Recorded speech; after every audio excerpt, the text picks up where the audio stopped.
Welcome to Charter Local Edition. I'm Tracy Young. Our guest is Paul Millet. He's one of the producers, playwrights, and directors of Wicked Lit, a Halloween theater festival that takes place October 21st through the 31st at the Mountain View Mausoleum and Cemetery in Altadena. Nice to have you with us, Paul. Thank you, Tracy. It's great to be here. This is kind of exciting because so much of Halloween is kind of based around kids, which it is fun for kids, no question about it. But sometimes there are adults that think how exciting we can get involved in this. Speak for a moment about the production company. I think this is what, your third year that you've produced this event? That is correct, yeah. The Nom de Guerre Theater Guild is the production company, and basically the mission of the Nom de Guerre Theater Guild is to create new theatrical adaptations of classic literature. And so this is our third year doing Wicked Lit. Our first year in 2008, we existed as primarily as a reading series. We did staged readings of the works in libraries and schools and bookstores. Then last year, our second year, we produced our first full production at Greystone Mansion in Beverly Hills, along with another reading series. What a great site that was. It was a lot of fun. It was fantastic. It was fantastic. And then this year, you're moving the location, though. Yes, this year we're going to be at Mountain View Mausoleum and Cemetery in Altadena, which we're thrilled with. A cemetery for Halloween? Yeah, how perfect. How perfect is that? Exactly. I know. And what was the idea? Did you purposely mean to go there to a cemetery, or it just turned out the venue was available? It turned out the venue was available. We learned quickly after last year that because of scheduling conflicts, we could not return to Greystone this year, so we were looking for alternative venues.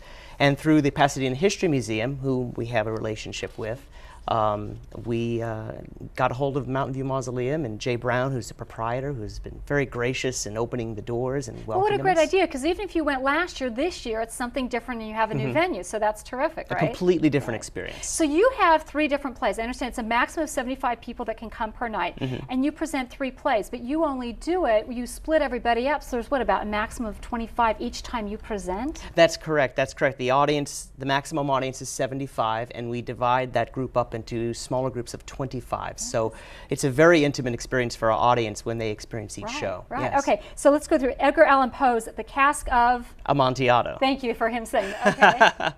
That's one of the ones you adapted? I adapted that one, and just an interesting look at that story and why one of the characters will do something horrible to his friend. Oh, no. Yes. But that's a Halloween theme, so it's perfect, right? It is. It's quite dark. H.P. Lovecraft's The Unnameable? Yes, yes. That's the one that is actually set outdoors in the cemetery. 2 men creeping through the cemetery, and something is out there that's looking for them. Okay. We have to keep that a secret. Charles Dickens' The Chimes. The Chimes, yes. It's along the lines of Charles Dickens' A Christmas Carol, but it's a little darker, a little more of a bite. Set in a church, so we're staging it in the chapel over at Mountain View. Is this geared towards 3-6-year-olds, or it's really more like 13-year-olds or 16-year-olds and above? Yeah, we definitely we emphasize that it's definitely for teenagers and older, teenagers and adults. Some of the shows are a bit intense for younger viewers, I would say. But this is terrific because those who are older have something that they can go do to celebrate the holiday. Wonderful, obviously, playwrights here. I mean, you know, legends that we have here. There's something important, though. You're walking most of the time, right? So what do you need to do? Well, you are on your feet quite a bit. It's not a traditional experience where you're seated the entire time and watching the shows.